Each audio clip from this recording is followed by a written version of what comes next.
Customer success is a title or a phrase that a lot of companies bandy about, but it really needs to be an operating principle. It really needs to be part of the culture, the DNA of a company.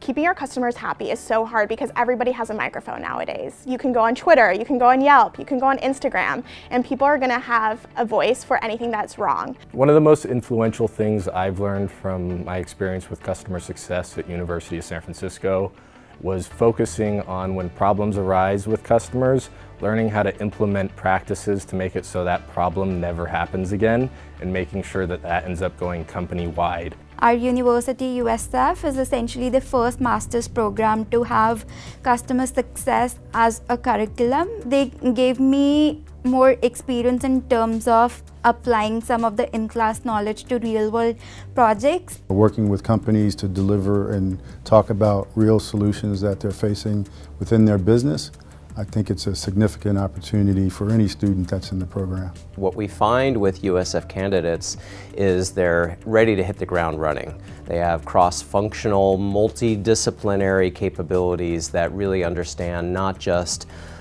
data or relationships, but they've gone through the practice of being able to work collaboratively and consultatively with companies. The CAP has definitely equipped me with the proper skills to succeed in customer success. Just being able to work on projects in a really low risk environment has really given me all the situational know-how to understand how I would treat those situations in the future. Being in the heart of downtown San Francisco, having the network that we've been afforded and the big companies that are right in our own backyard, is we could easily get in those doors through not just the connections within the classroom, but the alumni network too. USF is great in that sense, in the way that you're in the center of entrepreneurship and you're around incredible people. So to be able to be in this environment and to be able to have a welcoming community that wants you to win is everything. And USF gives you that and more.